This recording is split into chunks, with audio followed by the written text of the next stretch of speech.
नमस्कार, मैं हूं टीपी पांडे। उत्तर प्रदेश में अगले साल विधानसभा चुनाव है। 8 या 9 महीने बाकी हैं।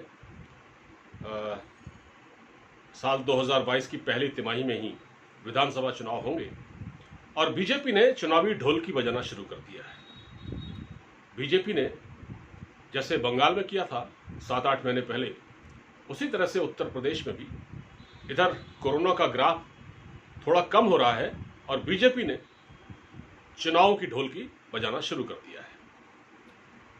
उत्तर प्रदेश कांग्रेस के एक बड़े नेता जितिन प्रसाद बीजेपी में शामिल हो गए हैं।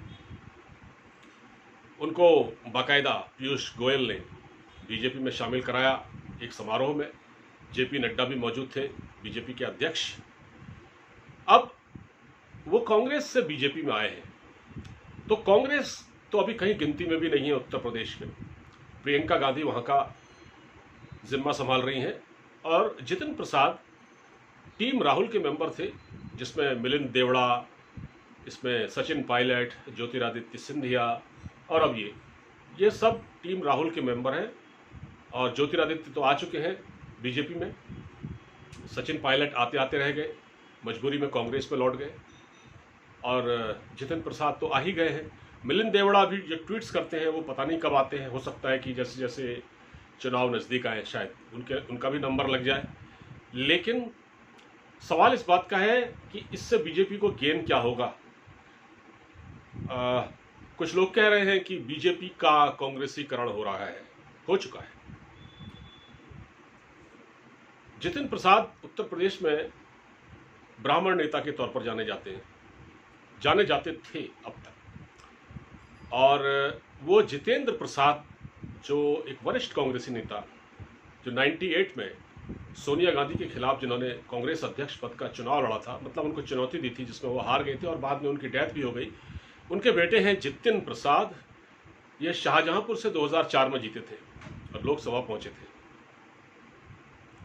उत्तर प्रदेश में ये कांग्रेस का बड़ा चेहरा रहे हैं और मनमोहन सिंह की सरकार में ये मंत्री भी रहे।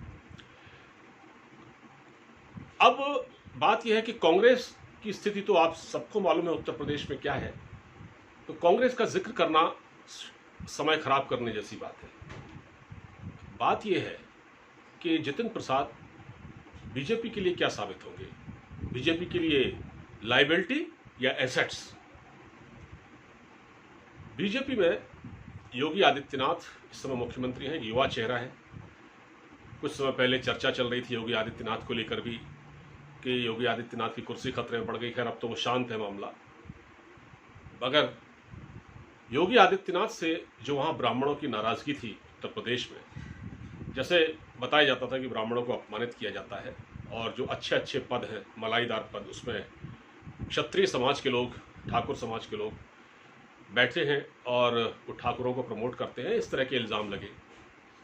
तो बीच में कुछ सांसदों, कुछ विधायकों ने चिट्ठी भी लिखी, आलाकमान को फीडबैक दिया। फिर BL संतोष गए और उनकी टीम गई, वहाँ से उन्होंने फीडबैक लिया। फिर राज्यपाल को एक चिट्ठी सौंपी, गवर्नर आनंदीबेन पटेल को। बहुत कुछ पक रहा था उत्तर प्रदेश में।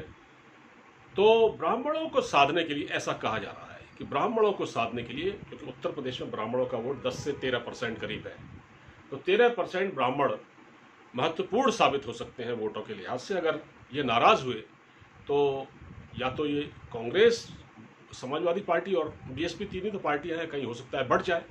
तो इस बिखराव को रोकने के लिए ही जितिन प्रसाद को लाया गया है। मगर जानने वाले ये कहते हैं कि जितिन प्रसाद को जानने वाले ये कहते हैं कि जिस तरह से उनको प्रोजेक्ट किया जा रहा है कि कांग्रेस को बहुत बड़ा झटका लगा है और बीजेपी में आ गए हैं जितिन प्रसाद, पता नहीं क्या कर देंगे। तो जिन लोगों ने इनका रिकॉर्ड देखा है पिछला, वो ये बताते हैं कि इनका कोई ऐसा जनाधार नहीं है। ये अपने बाप की विरासत में, अपने पिता की विरासत मिली जितेंद्र प्रसाद की। तो एक तरह से भारतीय जनता पार्टी, जो कि वंशवाद की राजनीति के खिलाफ है, जी हाँ, वंशवाद की राजनीति के खिलाफ है, तो उन्होंने जितिन प्रसाद को भी शामिल करके एक तरह से उस वंशवादी व्यक्ति को भी, जो कि अपने पिता के सहारे राजनीति में आगे बढ़ा, जिसको राजनीति तश्तरी में रखकर मिली, बहुत से नेताओं को मिली है, जिसमें उसमें राहुल गांधी भी शामिल है। मिलिंद देवड़ा भी शामिल है, उसमें सचिन पायलट भी हैं, माधवराव सिंधिया के बेटे ज्योतिरादित्य भी हैं। तो ज्योतिरादित्य एक मास लीडर माने जाते हैं, कम से कम 25-26 विधायक उनके साथ हमेशा रहते हैं। लेकिन जितिन प्रसाद के साथ तो ऐसा भी नहीं है। कितने परसेंट ब्राह्मण इनके साथ हैं ये भी नहीं मालूम है। इन्होंने एक उत्तर प्रदेश में ब्राह्मण चेतना समिति कुछ इन्होंने गठित किया था, इससे ज़्यादा इनकी कोई वहाँ पर कोई वैल्यू नहीं है। ब्राह्मण चेतना समिति कुछ इन्होंने गठित की थी, वो उस दिन से पता लगा कि ये ब्राह्मणों के भी नेता हैं, वरना लोग जानते भी नहीं थे कि ये ब्राह्मणों के नेता हैं। कितना ब्राह्मणों को एकजुट कर पाएंगे? उत्तर प्रदेश में जो 13% ब्राह्मण हैं, क्या उनका वोट एक मुश्त भारतीय जनता पार्टी को मिलेगा? क्योंकि भारतीय जनता पार्टी इस वक्त ऐसी स्थिति में है कि वो कुछ भी खोना नहीं चाहती, नथिंग टू लूज। वो पश्चिम बंगाल में जो उन्होंने जिस तरह से वो हारे हैं, पश्चिम बंगाल की हार को भूलकर अब वो उत्तर प्रदेश पर आ गए हैं, क्योंकि उत्तर प्रदेश में जो चुनाव है उनके लिए बड़ा निर्णायक होगा, क्योंकि उत्तर प्रदेश को जीतना ही जीतना है। और वहाँ पर जातीय समीकरण हावी हैं, आपको मालूम है, ब्राह्मण, वैश्य, ठाकुर, दलित, ओबीसी, बहुत सारे फैक्टर हैं, और उनका वोट जो है कहीं ना कहीं बटा हुआ है। कुछ मायावती को है, मुसलमान वोट समाजवादी पार्टी को है, और बैकवर्ड क्लास का वोट भी समाजवादी पार्टी को है, बचा कुचा मायावती को है। तो उस जातीय समीकरण में कैसे बीजेपी अपने आप को फिट करे, और ऐसे में जो उसका वोट बैंक है कहीं ना वो उससे खिसक न जाए, इसके लिए जितिन प्रसाद को लाया गया है। तो क्या जितिन प्रसाद ये काम कर पाएंगे?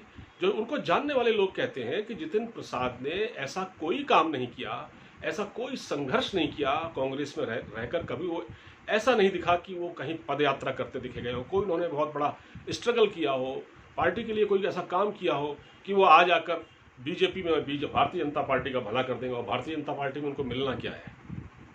अभी तो उनको काम करके दिखाना होगा ना।